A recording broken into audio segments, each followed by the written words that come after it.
Good morning and happy Sabbath po sa ating lahat. Muli, ngayong umagang ito ay tayo po ay nagpapasalamat sa Panginoon kasi binigyan po tayo ng pagkakataon na muling magbahagi ng mga pag-asa na kanya pong ibinigay sa atin sa mga nakaraang mga araw. Marahil po, hindi lang po ako nag-iisa na nalulungkot sa mga pangyayari na naman sa ating mga paligid. Yung Manila, may level 1, level 2. Sa Baguio po, may level 2 na.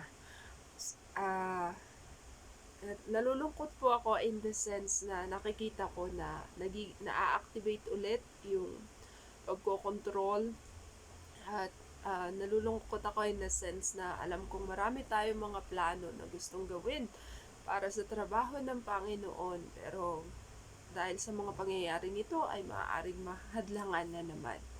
Subalit ang Panginoon ay hindi po nagpapabaya. Alam po niya, kilala po niya yung mga taong nagsisik ng katotohanan at naniniwala po ako na tayo po ay gagabayan hanggang sa dumating ang panahon. Kung kaya nga po, ang ating magiging topiko sa umagang ito ay pinamagatang the final warning. Ano yung final warning na gustong ipabatid sa atin ng Panginoon na may kontrol ng lahat? Atin po itong tatalakayin. Ito po ay matatagpuan sa Great Controversy 1888, page 603 to 612. So, ang huling babala po na gusto ng Panginoon na ibigay sa atin ngayon. Kasi po ito po yung nagbigay ng hope sa akin na malapit na po ang Panginoon. At tayo po'y tinatawagan na bago pa mangyari ang mga ito, ating pakaringgan yung kanyang mga warning at higit sa lahat, mapasa atin nawa ang ugali ng Panginoong Hesukristo nang tayo'y maging handa. Magsara man po ang pintuan ng awa at dumating man po si Jesus sa alapaap. Tayo nawa'y maging ready. So, atin na pong simulan. Atin pong basahin doon sa Revelation 18:1, 2, and 4. I saw another angel came down from heaven, having great power, and the earth was lightened with his glory. And he cried mightily with a strong voice, saying, Babylon the great is fallen, and is become the habitation of devils, and the hold of every foul spirit, in a cage of every unclean and hateful birds. And I heard another voice from heaven saying, Come out of her, my people, that ye be not partakers of her sins, and that ye receive not of her plagues. So, dito po tayo magsesentro sa umagang ito. Ito po ay, kung maalala niyo po, ito po ay akibat ng mensahe ng ikatlong anghel na makikita po sa Revelation 14. Noong summertime ng 1844, idineklara po ang second angel's message na ika nga ay Babylon is fallen. Pero may mga nakakalungkot po na mga pangyayari noon na makikita rin natin sa mga pangyayari ngayon kapag ito po ay kalawang anghel yung atin na pong idideklara. Sabi po niya, yung mga pangyayari sa mga churches nun, with every rejection of truth, the minds of the people will become darker, their hearts more stubborn until they are entrenched in an infidel hardihood. So, sa kanilang pagtanggi ng katotohanan, ang isipan ng mga tao ay padilim ng padilim. Ang kanilang puso ay patigas ng patigas hanggang sa sila'y mapaligiran na ng kapusungan ng di paniniwala. So, sana po ay hindi po tayo umabot sa ganitong sitwasyon na ayaw na natin sa katotohanan. Kasi po ito na po yung unforgivable sins. Yung andyan na yung ebidensya sa harap mo, pero ayaw mo pa rin tanggapin. Kumbaga, minsan mas nauuna yung rason ng mundo, minsan mas nauuna yung sarili nating understanding kaysa sa plain na nakasulat sa salita po ng Panginoon. Bilang paglaban sa mga babalang ibinigay ng Diyos, magpapatuloy silang yurakan ang isa sa mga alituntunin ng 10 utos. hanggang sa sila'y maakay na usigin yung mga naghahawak sa kabanalan nito. So, to the point pa po na sila na yung uusig sa mga manghahawak ng katotohanan. Pero let us be reminded po na kung tinutukoy po nating Babylon ay hindi lang po sa paggingilid ng Sabbath at ng Linggo ang usapan dito, kundi po saan patutungo ang pagngingilid ng Sabat at saan patutungo ang pagngingilid ng Linggo. Which is in our previous studies, nakita po natin na Sabbath will be a sign na tayo po ay papunta doon sa Diyos na magsasanctify po sa atin, while Sunday keeping is in honor of the Holy Trinity. Kaya nga po, nakakalungkot man na isipin, pero tayo po ay tinatawagan ngayon ng Panginoon. Kasi sabi po niya, kaya nga merong kilusan. Kaya nga merong kilusang sinisimbolohan ng anghel na bumaba mula sa langit na nililiwanagan ang lupa ng kanyang kaluwalhatian at sumisigaw ng may malakas na tinig na ipinagbibigay alam ang mga kasalanan ng Babylonia. Kaugnay ng kanyang mensahe ay narinig ang panawagan, magsilabas kayo sa kanya, bayan ko. Sabi, come out of her, my people. So, sino po ang kilusang yun? Tayo nga po ba ang gumagawa noon? O tayo ay nag-iingat pa sa ating mga reputasyon at tayo po ay nahihiyang magsabi ng katotohanan sa kamalian. Ang mga babalang ito kasama ng mensahe ng ikatlong anghel ang bumubuo sa huling babala na ibibigay sa mga naninirahan sa lupa. Sabi pa niya, with the issue is clearly brought before him, whoever shall trample upon God's law to obey a human enactment receives the mark of the beast. He accepts the sign of allegiance to the power which he chooses to obey instead of God. So, gaano tayo kalakas na halimbawa kapag ang gobyerno na yung nag-issue ng civil law, ng pagtrample sa law ng Panginoon, gaano tayo kalakas na mag-resist para hindi po natin i-accept yung mark ng kalaban. Sabi po niya, the warning from heaven is, if any man worship the beast in his image and receive his mark in his forehead or in his hand, the same shall drink of the wine of the wrath of God, which is poured out without mixture into the cup of his indignation. So, ibig sabihin po, winawarningan po tayo ng Panginoon na sino mang tumanggap ng kanyang mark sa kanyang head, sa kanyang ay masasali po doon sa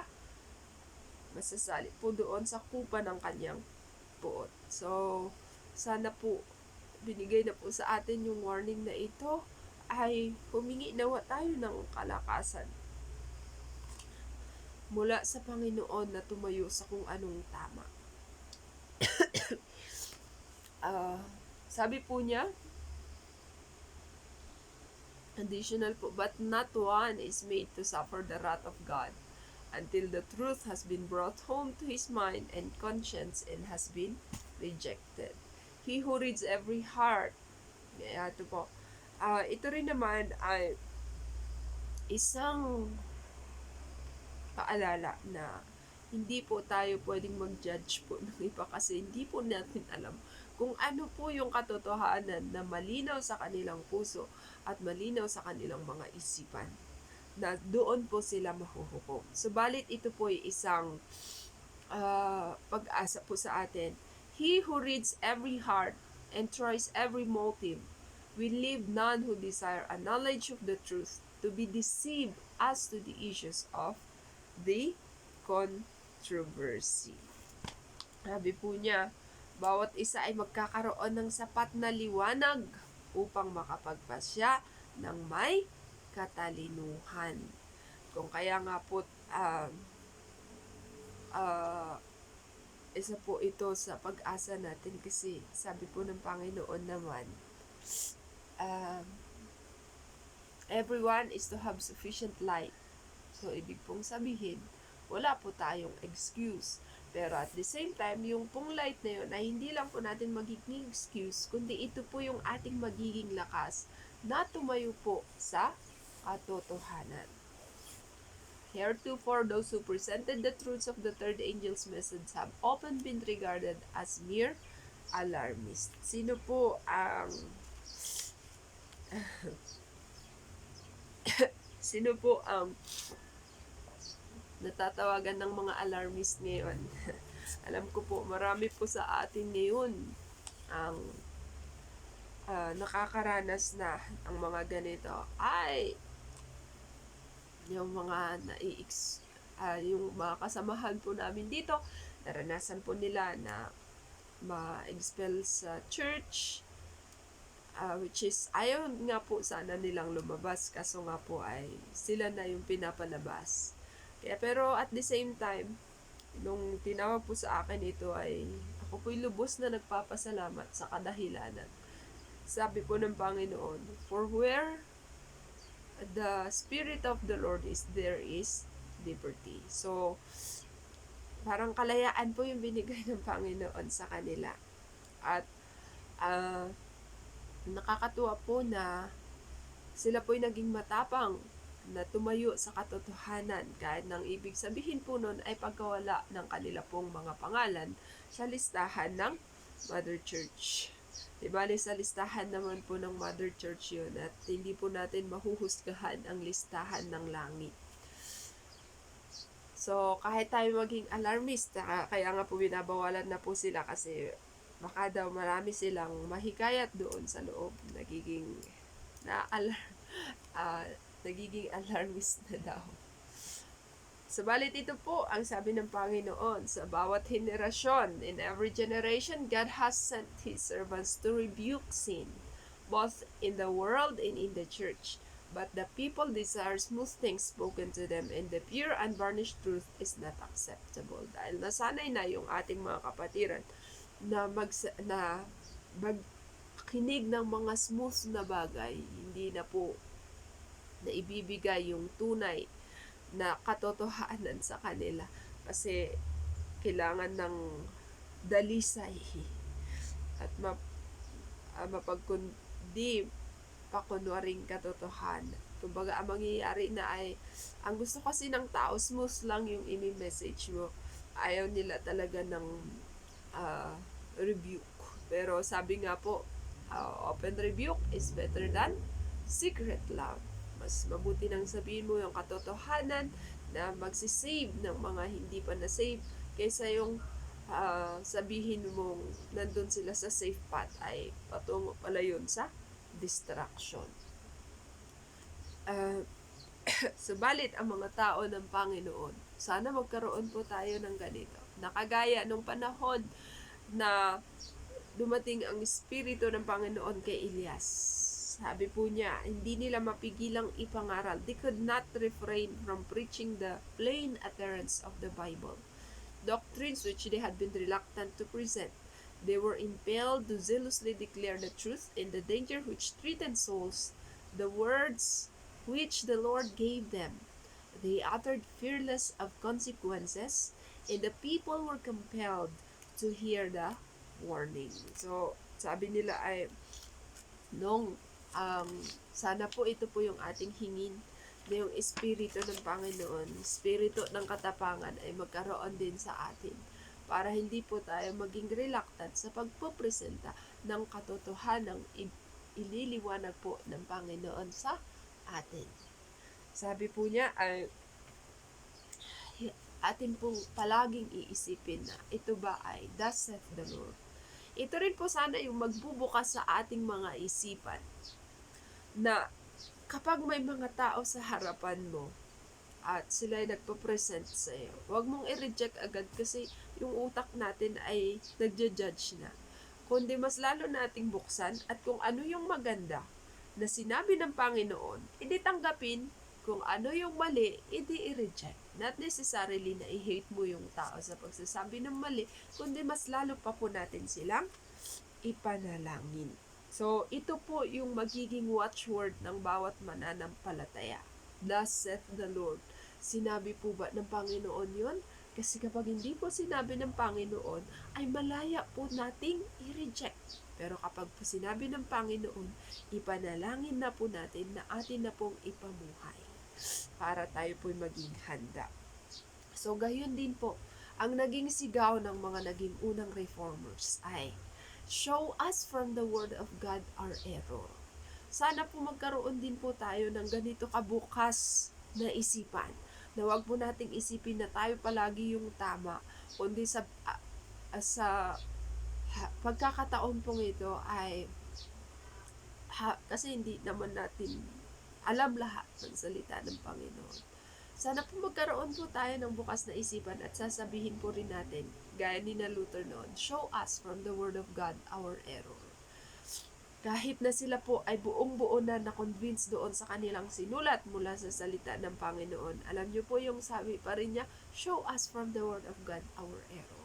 Sana po palagi po tayong maging bukas sa salita ng Panginoon na kapag tayo po ay mali, sabihin po natin, ay i-acknowledge na po natin ngayon para hindi po tuloy-tuloy na mali yung atin pong patutunguhan. Ito na po yung panahon na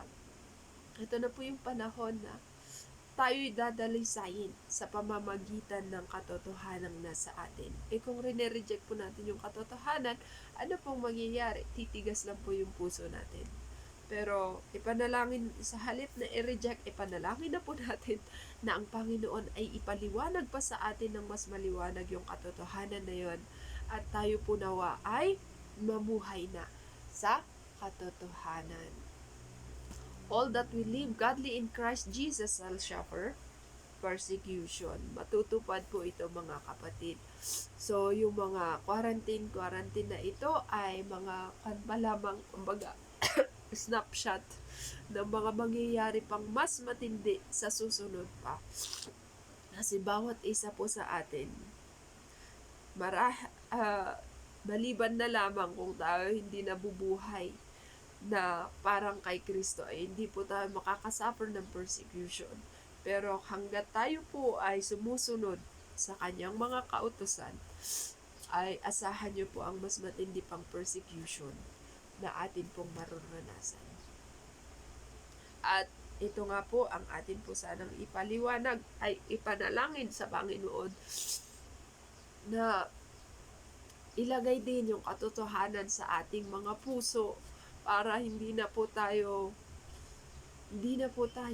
mangangamba na iproklama ito sa mga nangangailangan. Their testimony is,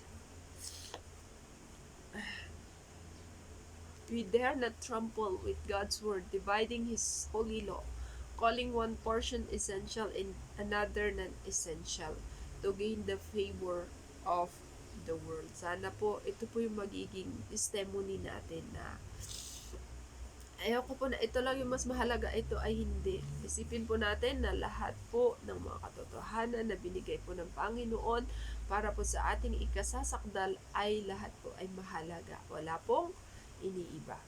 Kaya nga po sabi, ang faith, ano po ang tunay na ibig sabihin po ng faith? Faith comes by hearing, and hearing by the word of God. God said it, and I believe it, and it settles all for me. Kung kaya nga po nagkaroon kung babasahin po natin yung the final warning ng buong buo, yung naging motto na po ng mga mananampalataya, maging sa huling kapanahunan ay, I'd rather die than to sin. Kasi po bawat liwanag ng katotohanan na binigay po ng Panginoon sa kanila, ang bawat pag-disobey po nun sa kanila ay kasalanan. Next po, but so long as Jesus remains man intercessor in the sanctuary above, the restraining influence of the Holy Spirit is felt by rulers and people. Kung nakita na po natin yung mga pangyayari ng panahon ng pandemic, na parang nagkakaisa na lahat, pero may mga naging matapang pa na ah, may mga naging matapang pa po na sumuway.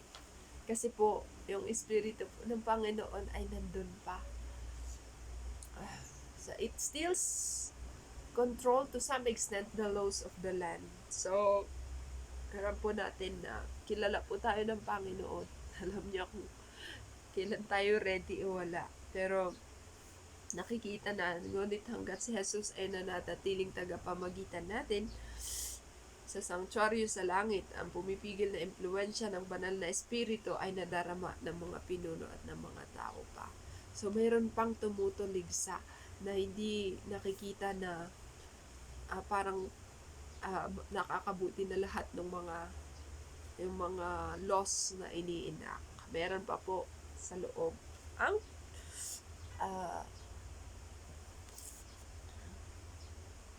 so, ganito po ang ginagawa ng kalaban. The enemy moves upon his servant to propose measures that would greatly impede the work of God. But statesmen who fear the Lord are influenced by holy angels to oppose such propositions with unswearable arguments. So, nakita ko po na habang ginagamit pa po ng Panginoon, habang nagtatrabaho pa yung mga banal na anghel sa mga nasa legislations, ay panahon na po natin na gawin lahat ng mga warning na gustong ipabatid ng Panginoon. Tayo na po, parang ngayon na po tayo mag-maximize. Kasi mas mahirap po mag-maximize kapag ang dami ng kahigpitan. Kapag wala na yung Espiritu ng Panginoon doon sa legislative area. Sabi po niya, which is ito sana ang ating magiging, at the end of the day, ito po sana yung atin pong magiging katapangan na meron. Yung family connections, church relations are powerless to stay them now. Truth is more precious than all besides, notwithstanding the agencies combined against the truth. A large number take their stand upon the Lord's side. Sana po ay kasama po tayo dito sa large number na ito, na darating yung point na mas mahal na natin ang Panginoon kaysa ano pa mang familia connection na meron tayo. Na yung katotohanan ay mas mahalaga na kaysa po sa kung ano ba man sa mundo. Sana po ay kasama tayo sa mag-i-stand sa huling araw. Dumarating na po ang paghihigpit. Sooner or later, hindi na lang po paghihigpit ang atin pong maranasan. Alam po natin na una po itong i-enact sa bayan ng Amerika. Subalit, nararamdaman na rin po natin ang pangkabuuang epekto nito ngayon. Pero wag sana tayong maging malumbay, kundi mas lalo po sana tayong kakapit sa katotohanan na magpapalaya po sa atin mula sa kaguluhan ng mundong ito. At sana po, habang po lumalapit yung panahon na kukunti na lang yung oras natin, sana po kung gaano po kazelos si Satan na magtrabaho para sa ating kasiraan, ay mas lalo din po tayo maging zelos na gawin na yung mga trabaho na gusto ng Panginoon na ating gagawin, una sa ating mga pamilya, sa ating mga kapatid, at maging sa ating mga kaaway. Na ipamalita na po natin ang pamalita po ng pag-asa, ng kalayaan ng binigay ng Panginoon, na siya'y ating piliin, na ating pagsilbihan. Maraming salamat po at happy Sabat po sa ating lahat.